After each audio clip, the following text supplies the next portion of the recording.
Welcome to the Lead at the Top of Your Game podcast, where we equipped you to more effectively lead your seat at any employer, business, or industry in which you choose to play. Each week, we help you sharpen your leadership acumen by cracking open the playbooks of dynamic leaders who are doing big things in their professional endeavors. And now your host, leadership tactics and organizational development expert, Karen Farrell Rhodes.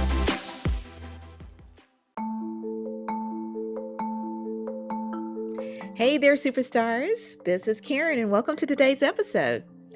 In the war for talent, more and more American companies are seeking to hire highly skilled foreign nationals, but are finding that navigating immigration law is complex and extremely frustrating. On top of it, there are so many different kinds of work visas out there, so many that it makes your head absolutely spin. There are OPTs, EBs 1 through 3s, H1Bs, Ls, Os, and more. And not only is it tough for foreign nationals to get a work visa, but most business and HR leaders don't know their critical role in the process or where to even start. So, to help us pull back the layers of the onion on this complex topic, our guest today is Tahmina Watson, Chief Principal of Watson Immigration Law. Please believe me when I say Tahmina is not only an expert, but she adds a high dose of empathy for both the foreign nationals and their corporations who are trying to wade through the red tape of U.S. immigration law. So get out your notebooks and get ready to learn some invaluable information that leaders like you absolutely must know. And these are facts that are rarely taught in college. Also, be sure to listen to her addition to our Leadership Execution Playbook and my closing segment called Karen's Take, where I share a tip on how to use insights from today's episode to further sharpen your leadership acumen. And now, enjoy the show. Hello, superstars. This is Karen, and welcome to today's episode of the Lead at the Top of Your Game podcast.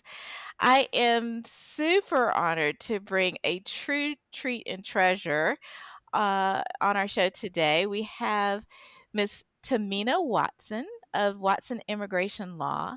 And for those of you who are leaders out there, you all know how important um, a diverse set of individuals in your organizations are.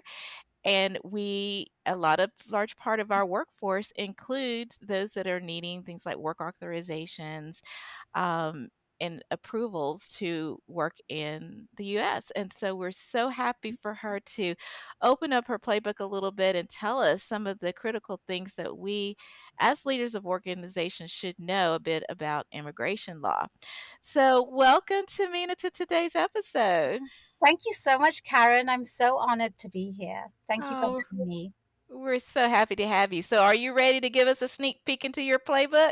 Absolutely. Absolutely. Oh, fantastic. Well, before we get down to business, to start, as much as you feel comfortable, give us a brief peek into, where you grew up and a little bit about your personal and professional background.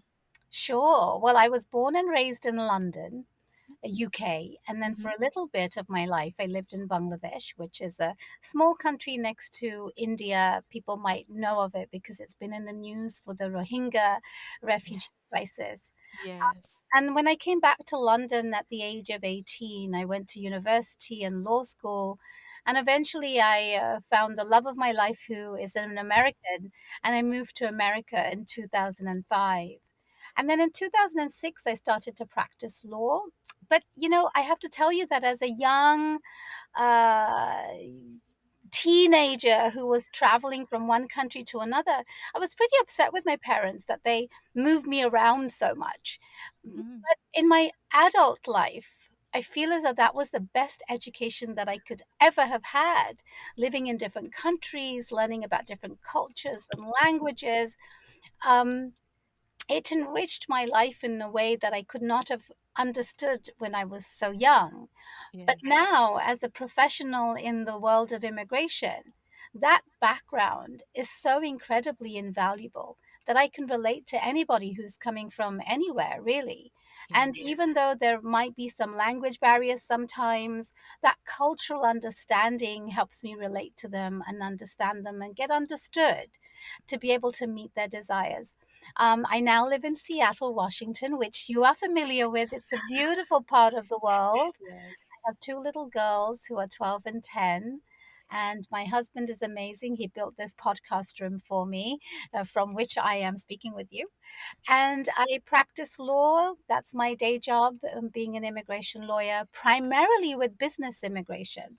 That's the type that you might be interested in, where businesses are hiring people. How do you find the right visa? How long do you keep them? What do you need to do to maintain their status? What do you do if they're laid off? There are just so many things that come up. And so I feel very grateful to be in this profession at a time when I am needed so much with the background that I have. Oh, absolutely. And so listeners, for the hopefully you'll jump on the YouTube version of this podcast to see Tamina's amazing podcast room or recording room, I should say. I told her I was so jealous of it. I'm gonna have to hit up my husband to find a spot and create one for me as well. Her sound studio, it is just absolutely breathtaking. Uh, I'm gonna put that on my list, my honey-do list. He Thank doesn't you. I'll know it have to yet. let my husband know. Well, let's get down into a bit about your work because I'd love to spend as much time as we can on this because I'm sure there's so many questions. I was sharing with you before we started recording. I consult with a lot of organizations. And then previous to opening up my own consulting firm, I worked for almost 14 years at Microsoft, and we had many workers that were under various stages of work authorizations and immigration status. And we still, people still, companies have it to this day, but it's not an area that we're taught about in business school, if you will. And it's an area that I know you have to be very precise. There's certain deadlines, there's certain requirements. So let's start out by you sharing maybe a couple of the more common work authorizations that are out there and maybe a little bit about when they should be used in different situations. Can we start there? Yeah, sure. Okay. I will start off by showing this book. If people who are on YouTube, my book is called The Startup Visa, and I'm Oh, actually writing a follow-up on this book. But the reason I mention this book is I talk about all the visa categories in a couple of the chapters. And while I talk about them in the context of why we need a startup visa, what's wrong with these visas from a startup perspective, these are the visas that companies have to use. mhm, And I want to give a little bit of background so people understand why, when you hear about immigration in the news, they're always saying we don't have enough workers, we need immigration reform, why that's necessary. So in 1990, our immigration system was reformed, and we had these visa categories that we worked with created at that time. And our visa system is essentially split into, three broad headings: family based immigration, business immigration, or employment immigration, and then mhm, humanitarian immigration. So if you think about the Ukrainian folks and the Afghanistan folks, they're coming on the humanitarian heading, if you like. People who are bringing their spouses and parents, they're coming on the family heading, if you like. And then the employment, which is where we are going to dive into a little bit, that's where most of the business immigration visas are, situated. So our visa system, particularly the employment ones, is sort of like an alphabet soup. You start from A and you go all the way to S. yeah. No, to U, actually. You go to To U. you. Wow. We have a few left, so if there's reform. And so all of these, they have a letter and a number. So K1 is a fiance visa, A is for diplomats. So to answer your question is that the most popular visas that businesses use is called the H1B visa. That is for a skilled professional. That is for somebody who has a bachelor's degree at a minimum, and the job requires a bachelor's degree. So that's the most popular one that's used, and it's industry, agnostic. It Hmm. can be an architect, it can be a software developer, it can be a teacher, you name it. As long as you're a professional, the H-1B could be used for that. But you were at Microsoft. There are many companies who are, bringing branches from different countries to the US to expand. The most popular visa for that is an L1 visa. And there are two types. There's the L1A, if you're the manager or an executive. I deal with a lot of startups. If you're a startup owner, you come here on an L1A to start the new branch or the subsidiary, your venture, whatever that might look like. The L1B is for those people who have special knowledge of your business, those who know the processes, the product. So Microsoft will often bring people from different parts of the world to the US because they have that special knowledge of that software or the product that's being used. So L1 is the most popular, as well as an H1B. And I'll throw in another one, which is the O visa. Now, the O visa is quote unquote the genius visa. That's when people have reached the top of their profession. They are, in the news all the time because they're so great. So O1 is used a lot. And the O1 visa was in the news a few years ago when, there were people in the administration who were saying there were models. The models use this a lot. And so Hmm. H1B, I'd say, is the most popular, L, and then O. And there's Okay. one other visa I will throw out there just so listeners are aware of it. It's called an E2 visa. And Karen, you might come across people who say, I'm opening a business. I need a visa for myself, and then I'm going to need visas for my employees.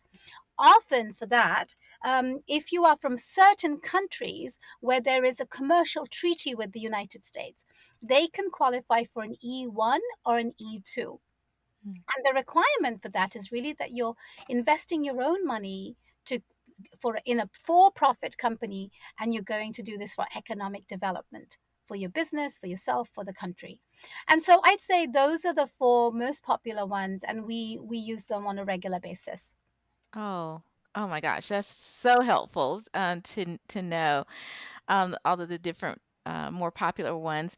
Can I ask you one quick thing? Can we back up a second and talk about a typical career pathway with visas, if you will, um, and talk about how sometimes the first work authorization that individuals get, especially when they're in school and going for their master's programs, is that's the OPT. Is that correct? That's correct. And I'm going to answer that, and I'll give you a little background. Okay. I write a monthly column in a national legal publication called Above the Law. And Mm, in that, I share stories to show the journey. And one of the articles from my recollection is called The Journey of an Entrepreneur, or mm, the immigration journey. It's mhm. sort of answering your question in a story format, Oh, of what lovely. what people have to go through, and that's from a L perspective. But I want your Mhm, listeners, if they're interested, to go find that article, and there are many other useful articles in that publication in my column. But the mhm, typical journey, you're right, is OPT, and so mhm, but the OPT is sort of like the second step. So somebody comes to the US as a student, they are on an F1 visa. F for F1, fish, okay. number one. Mhm, And just so people know, their spouses can be here, their children can be here, and though they will be on an F2. But mhm, once they're on the F1 and they've graduated, they get time to be an intern. And that's optional practical training, OPT. That's mm, typically for 12 months, but people who have a degree in a STEM field will get an additional 24 months. yeah, So 3 years in total for people in a STEM field. And after that, you try to get an H-1B visa. See, So right. your job as a student or an intern is to really impress your employers to make sure that they want to continue to sponsor you. And from the employer's perspective, they trained you. It takes a lot of time to train people. They nurturing your own growth. And I was just listening to your earlier podcast, the most recent one. You were talking about how do you grow your employees. Most Yes. businesses are trying to grow their employees. So once you've had them for 3 years, you don't want to lose them. So the employer is invested in your growth. So true. But the key is it costs a lot of money and time. And that's why the employer is making some very decisive moves about what to do. But you have 3 years to make that impression. But the H-1B visa is a lottery system. There are Okay. 65,000 visas given out for people who have a bachelor's degree. And that also includes people who have a master's degree from abroad. And those who have a master's degree from the United States are in a separate bucket where it's only for people from with a master's degree in the US, and they get two bites at this cherry. So the Right. lottery happens once for everybody, and then there's a second lottery for people with a master's. So people with a master's degree have a better chance of being selected. That's And right. so, but some of the systems have changed recently. And just recently, in April of 2022, the government received almost 500,000 applications for a total of 85,000 visas. So Wow. I'm a lawyer. I don't do a lot of math. But your listeners will know that the chances are very slim. So Very those true. 3 years of being an intern and an OPT is valuable. You want to That's be in the right. lottery each year until That's you're right. selected. Can we stop for just a second there? And just in my experience, and you correct me if I'm wrong, Tamina, but it's not that anyone can just wait 3 years and on 2 years and 11 months try to, get all this to happen. The students will need to work closely with their college or universities as well as with their employers to file paperwork on time and to make sure job descriptions are correct and compensation is analyzed appropriately. A lot of organizations do work with immigration lawyers. Those who don't, they trust their HR person to try to research and find it. I encourage organizations to work with immigration attorneys because they live and breathe this every day when we as HR professionals may not. Um, but it's critical to plan for the time period and the filings that need to be done so that you don't miss the boat, correct? That is so insightful, Karen. Thank you so much for mentioning that. So, Yeah. first of all, there's a timeline. The Yes. government has a fiscal year sort of cycle for these visas. So, these visas are given out annually. The 85,000 that just mentioned. And Mm-hmm. the application timeline is mid March. And every Mm-hmm. year they change the date, but you have to file your application around March 20th. The lottery happens about April 1. And then, if you are lucky and the visa is approved, then you will start working October 1. Mm-hmm. But to file that application March 1, you are 100% right. There's so much planning that happens. For most of my clients who are small to medium businesses, we will start talking October, November and really dive into it, no later than December, Yeah. because the job description, and I hope your listeners pay attention to this, is the starting point for any work visa. Every guess right. Absolutely everything. And Yeah. so that job description really has to be very closely matched to the codes that the Department of Labor has. Now, you know this better than me, Karen, that there are a zillion different types of computer jobs. Are you Yes. a computer architect? Are you a software developer? Are you a software engineer? Yeah. I'm a lawyer. I have to rely on you, Karen, and your colleagues to say, no, this is the job. And I'll be like, from what I read, I think these are five closely related codes. Can you pick Right. for me? And then once they pick, well, I think it could be this or that, they narrowed it down to two, then we have to narrow it down to one. Once we've done that, then we have to look at, oh, well, is the salary going to match for this? Right. Because the Department of Labor has a website where they will list out what the prevailing wage is for that location. And you probably know this very, very well, Karen, because you have been, in all sorts of parts of the country as well as the world where and the wages are based on US wages, Right. but the wage in Seattle might be very different from Atlanta. It That's might right. be very different from Kansas City and New York. And so that code defines what city, it's as narrow as county. Which Yes. county do you live in? Yes. And then we have to assess what's the level of experience the job requires. That's right. Do you need to supervise anybody? Are you entry level? And so there's a lot of analysis that goes into this method, if you like, before we can even get to the point of filing in March. That's And right. in the past administration, the system was changed a little. So you might be relieved, Karen, that you don't have to file the entire application in April.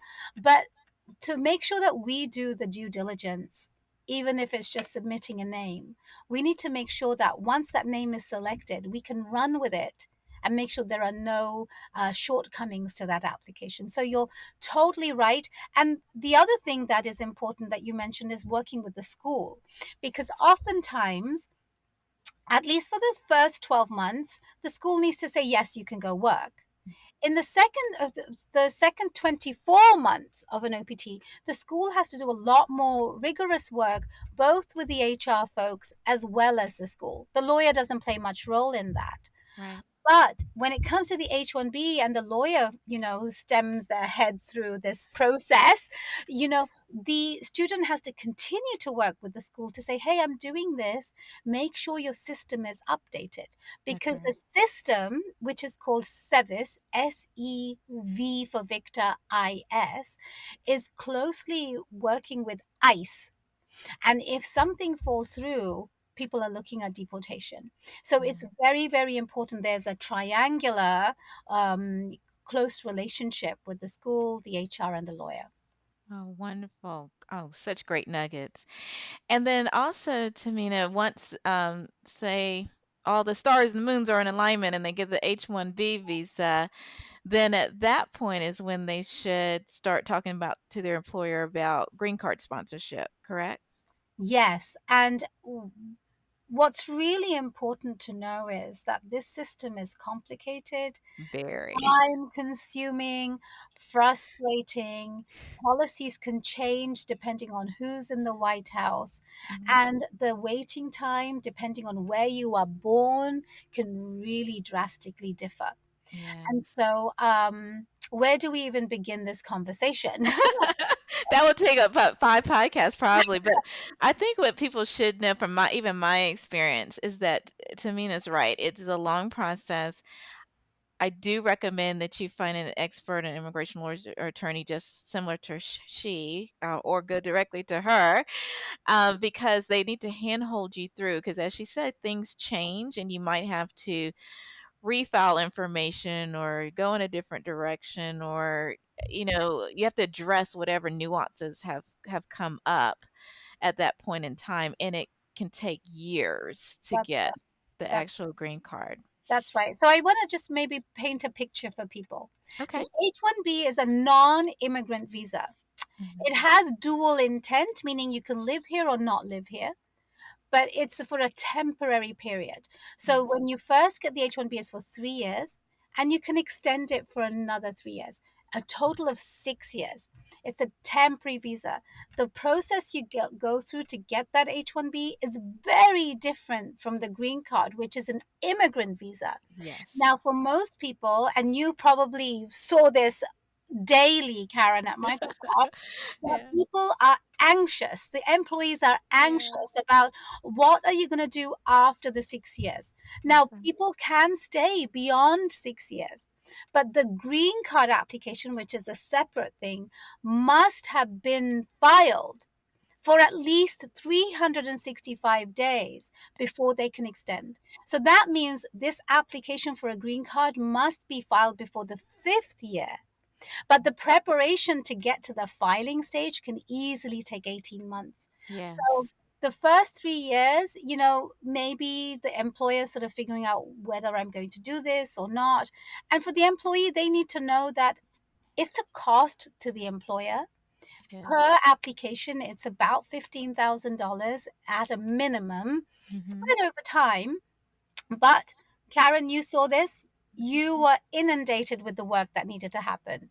Not Yes. the managers, not the executives, but you. Yes. And it's hours and hours and hours of work. Is this job description just right? Because it may or Yes. may not be exactly, identical to the H-1B. So it's a time commitment, it's a money commitment.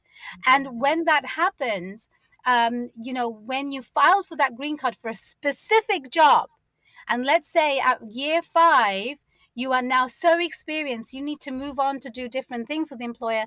You may not actually be able to move That's right. because the job description was for that job only. So there Right. are many complexities involved in this. But what people should take away from this is the employer, you should know this is a long term commitment. And employee, you need to do the best that you can to make sure that you are keeping your anxiety at check, because Yes. please know that your employer and HR and everybody around you is already anxious by the process in and of itself. And Yeah. they're doing everything they can.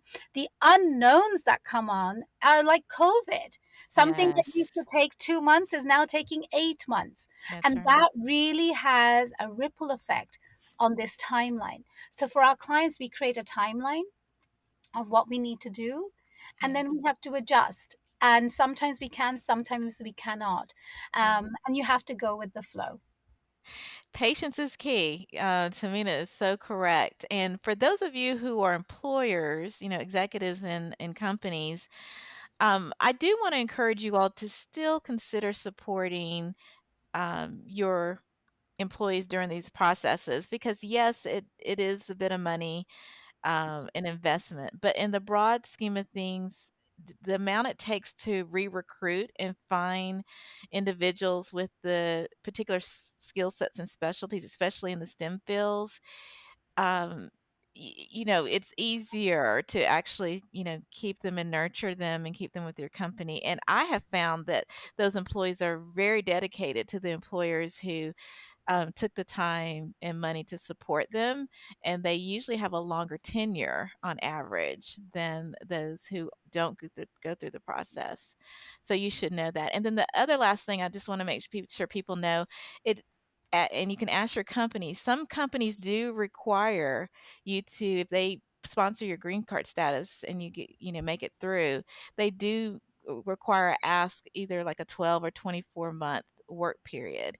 It's not mandated per se, but they usually do try to ask that as so they can make sure they get a good return on their investment.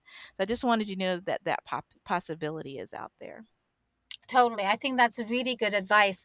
The other thing that I will encourage your listeners to know, particularly if they're employers, is, and you know this better than me, Karen, Mhm. it's a really tough market out there for employers to find employees. And It it doesn't is. matter what industry you're in. Are you a nursing care home? Are you a grocery store? Are you a tech company? Are you a law firm? Are you an architect firm? You name it, Yeah. particularly in the medical industry, you name it, there's a shortage of workers. And Yeah.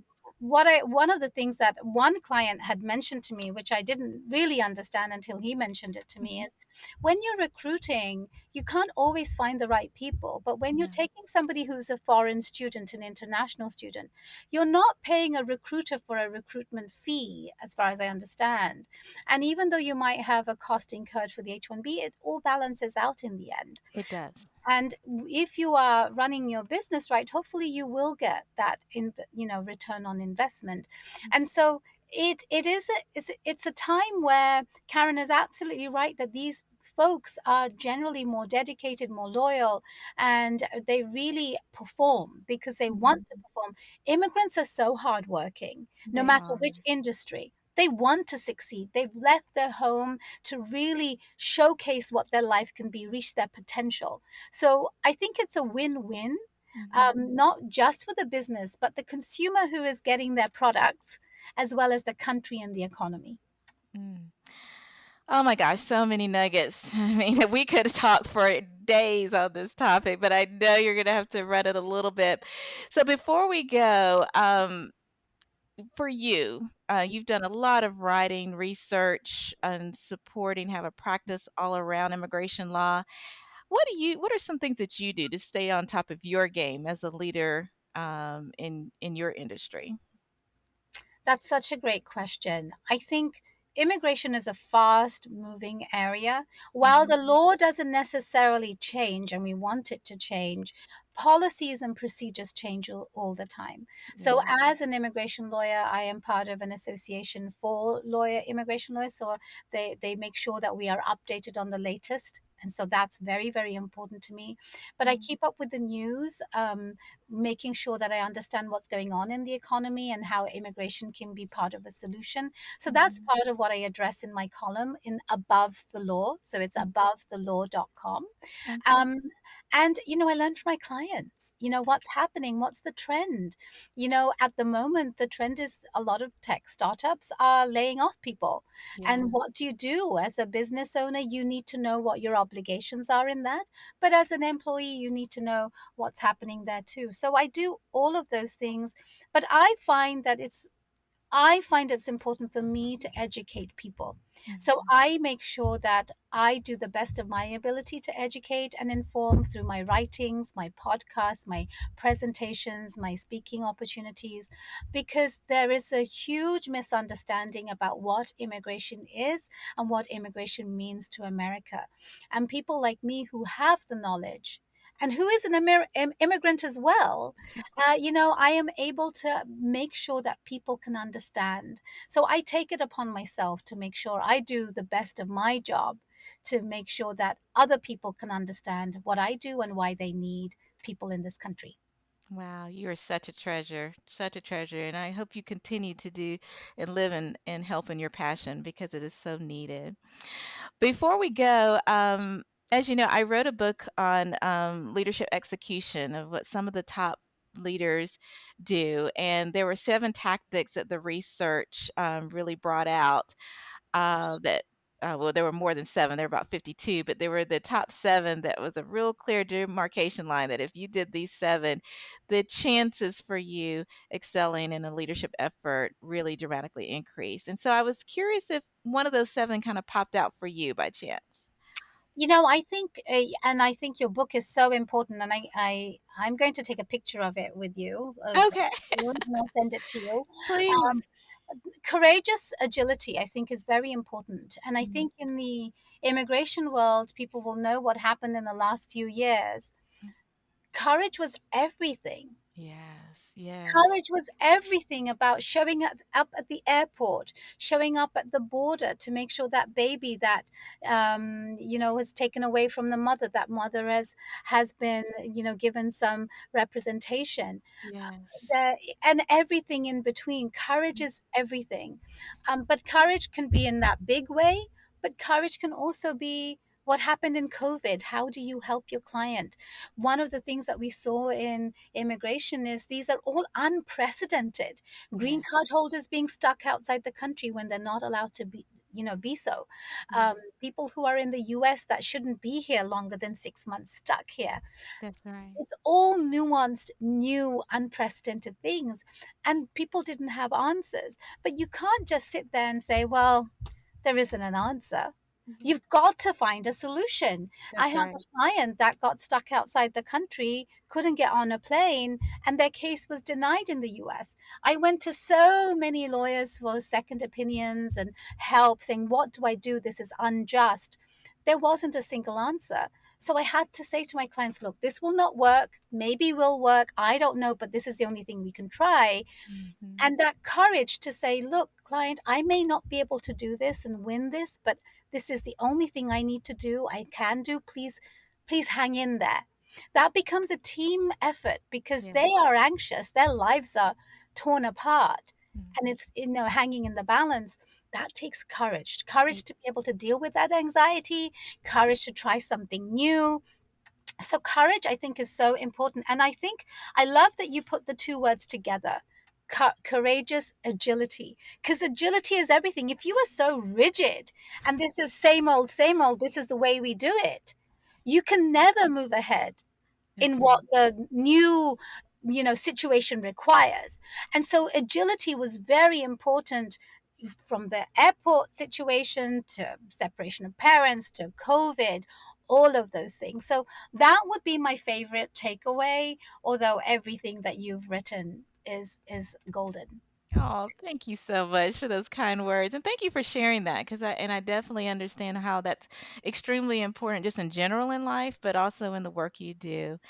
And the final question I'll ask you, Tamina, because I know your type of work can be very stressful because you're dealing with individuals who, like you said, their lives have been turned over and they're waiting, they're anxious.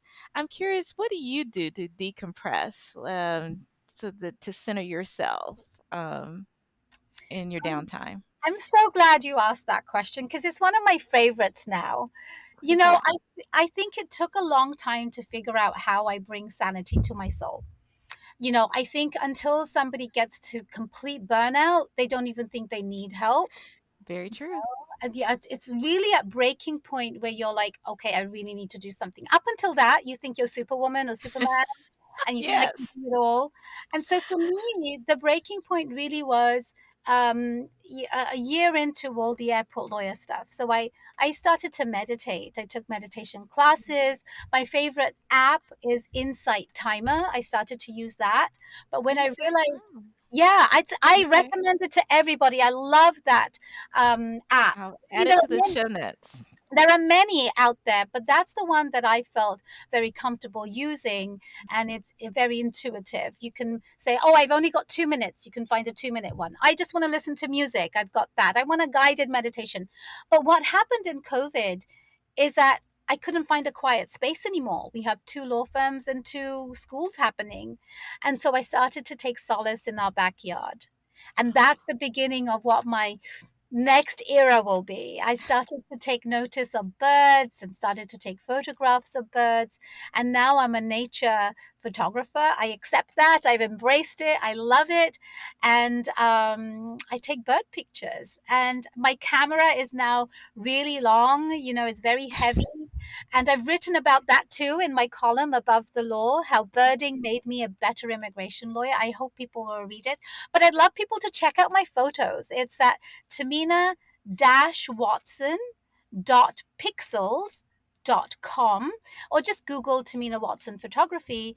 And I just love it. I love seeing the spans of the wings of birds. I love the colors and the shapes of the beaks and, the different poses they make as they take off or land. Um, it brings me so much joy. So much. Oh, listeners, so you got to check this out. I'll have it in the show notes to check out her photography and her birds. And it's similar to you, Tamina.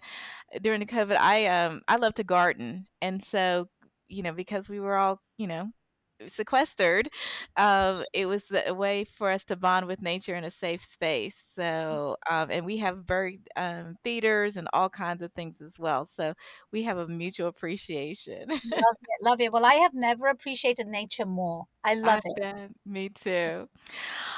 I can't believe we are at the end of the show, Tamina, but I just want to take the time to thank you for the gift of your time and your knowledge. These nuggets have been tremendous. Listeners, definitely check out the show notes. There will be a ton of resources and links for you to learn more and learn how to reach out to Tamina and learn more about her practice in case you all need guidance and help. And just thank you so much, Tamina, for your time. We're so appreciative of you. Well, Karen, I'm grateful. First of all, it's so nice to meet somebody who knows so much about immigration to pull out the nuggets that are necessary for people to hear.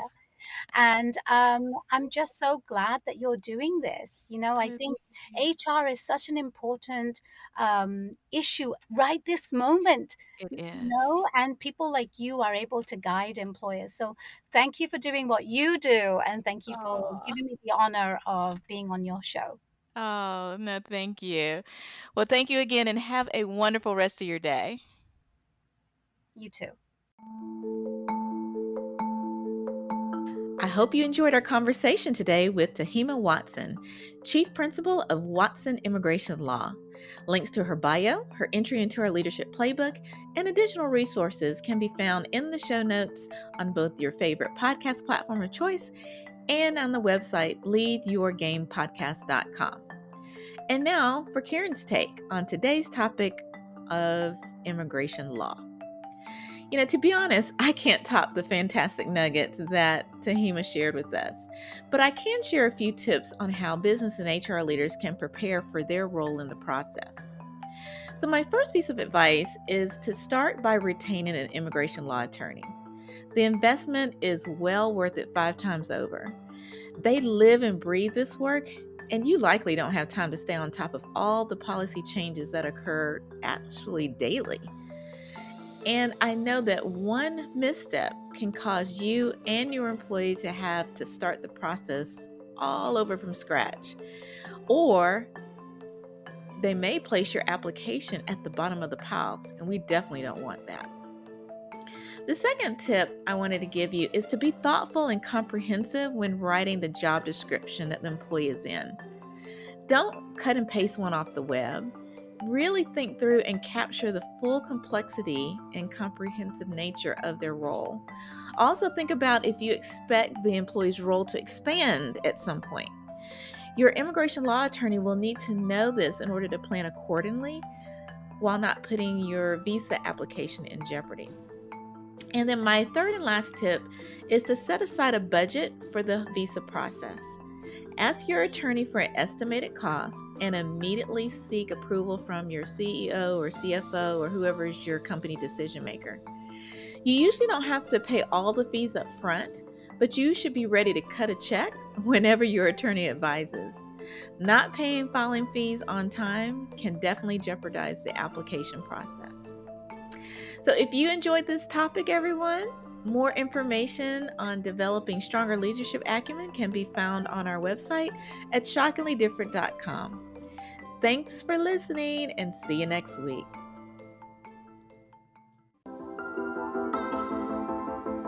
And that's our show for today.